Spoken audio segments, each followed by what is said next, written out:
2,000 meters beneath the surface. That's just 20% of the ocean's total depth. We can go way deeper. And what we find along the way? It's nothing short of unbelievable.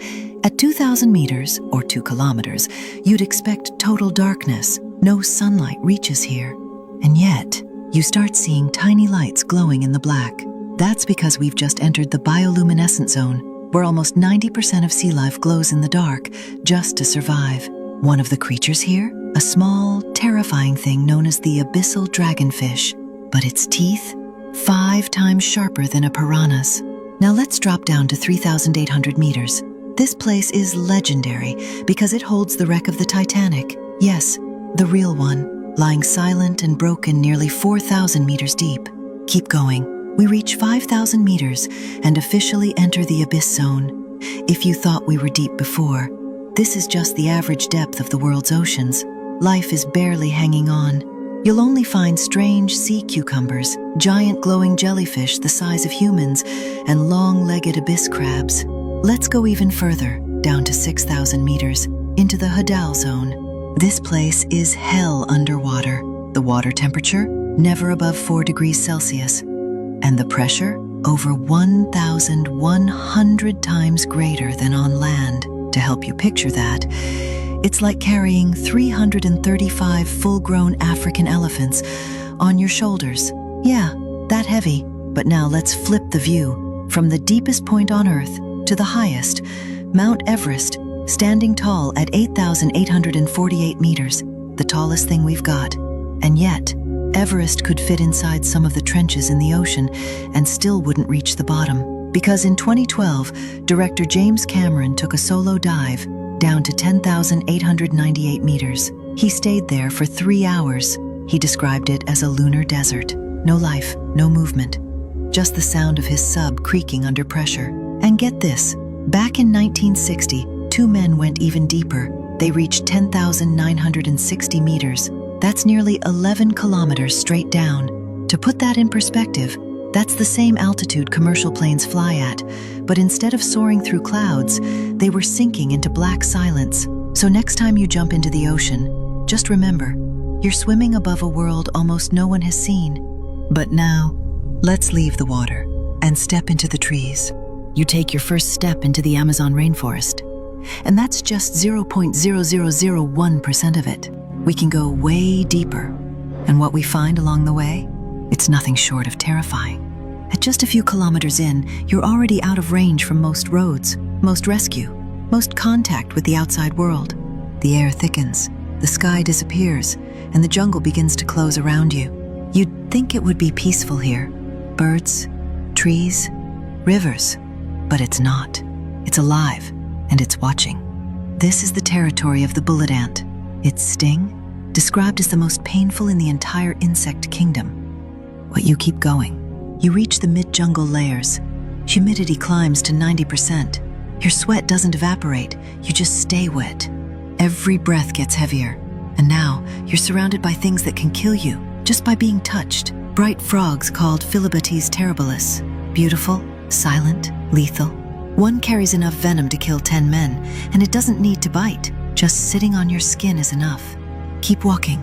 You're deep enough now that light barely reaches the forest floor. You hear sounds. Cracks, screeches, branches snapping, but nothing moves. That's how the jaguar hunts. You won't hear it leap, you won't hear it land, just the crunch of leaves when it's already too late. You push deeper. Now you're in the fog layer, no visibility, no direction, only wet, breathing trees. The ground turns to mud, roots reach like fingers, and this is where people vanish, like Percy Fawcett, a British explorer who walked into the jungle with his son in 1925 and never came out. No trace, no remains, just gone. Even modern adventurers like Yossi Ginsberg, left behind in a remote corner of the Amazon, running from floods and swarms of flesh-eating ants.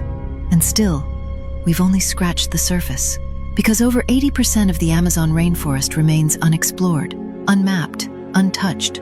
So next time you see a photo of the Amazon, green, calm, endless, just remember, you're looking at a place that does not want you there. A place that's been hiding its secrets for thousands of years. And the deeper you go, the less chance you'll ever come back. You take your first step onto the trail to Everest. Just 3,000 meters above sea level. You feel strong.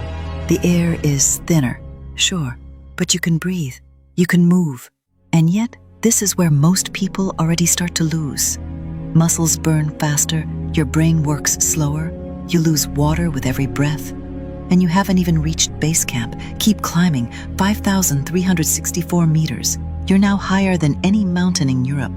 The oxygen here, just 50% of what your body's used to. You wake up with headaches.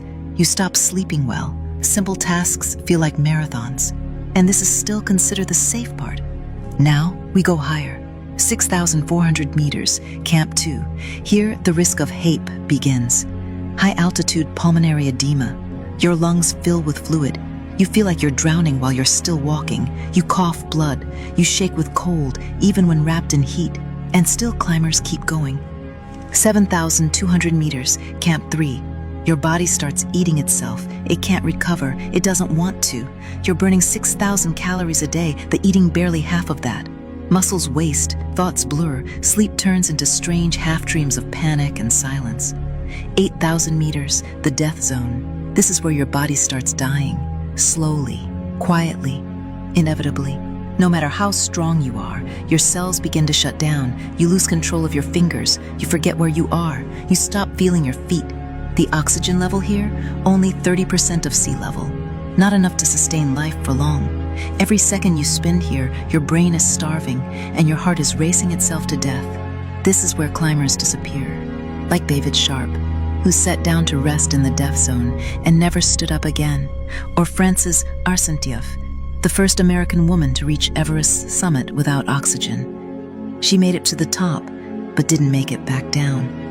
Everest is not meant for humans, because above 8,000 meters, your brain fails, your heart weakens, and your body gives up.